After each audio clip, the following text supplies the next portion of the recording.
Баршаңызға қайырлы күн. Сіздермен Жанерге бүгін үй жағдайында өте қарапайым заттардан трендте болып жатқан шу пирожныйын жасайық. Видеоны соңына дейін қарап, менің каналыма тіркелуді ұмытпаңыздар.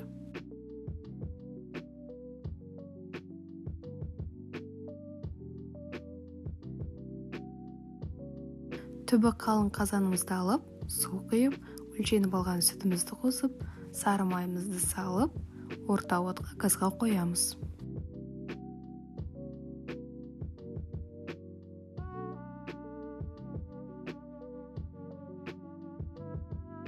Сары май толық еріп болғаннан кейін 1 шай қасық шекер, жарты шай қасық тұз қосамыз.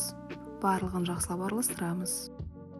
Тұз бен шекердің кристалл ерігеннен кейін ұнымызды қосып, тоқтамай араластырамыз және газдың астын ең баяуына қоямыз.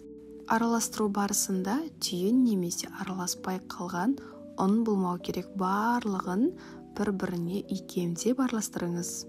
Кемінде 3 минуттай уақыт өтеді. Қамырымыз дайын болды деген кезде қазанның түбінде, орысша айтқанда, налет пайда болады. Сол кезде біздің қамырымыз дайын болады. Оттықтан алып толық суығанын күтеміз. Қамырымыз толық суығанша жұмыртқамызды бөліп аламыз. Барлығын бір ыдысқа шағып алыңыз. Кейін жақсылап араластырып, қамырға біртіндеп қосамыз.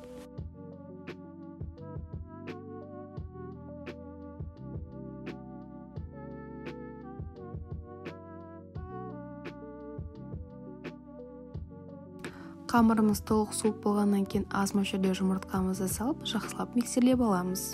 Мен 5 дана жұмыртқа қостым және оны 3-4 бөлікке бөліп қостым. Барлығын бірден қосуға болмайды.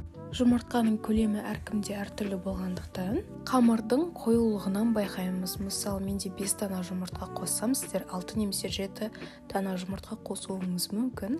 Қамырдың дайын болғанын лопаткамен алып тексеріп көреміз. Орташа қоюлықта болуы керек. Ал енді қамырымызды кондитерлік мешокқа салып аламыз. Дәл осындай насатканы салып, кондитерлік мешоктың басын орап, ыдысқа салсаңыздар, салған ыдысыңыз өте таза болып тұрады.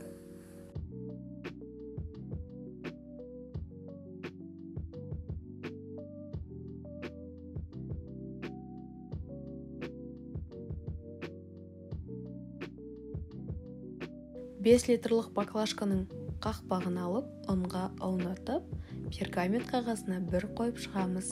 Бізге керекті формалардың барлығы бірдей болады. Дәл осы лайфхакты қолдансаңыз, пирожниларыңыздың түрлері де, формалары да бірдей болады. Менің қамырым сәл сұйық болып кетті, сіздер сәл қою болып жасаңыздар.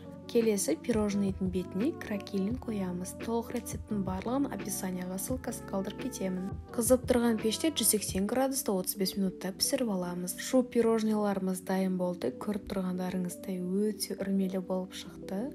Дәл осы менің рецептімен жасасаңыздар, сіздерде дәл осындай шу пирожныйы шығады.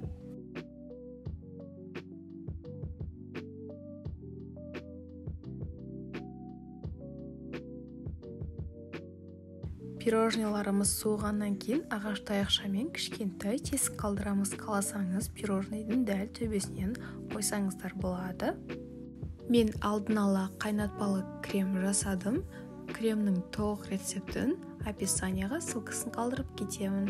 Сіздер қаласаңыздар, өзіңізге ұнайтын крем түрін қолдансаңыздар болады.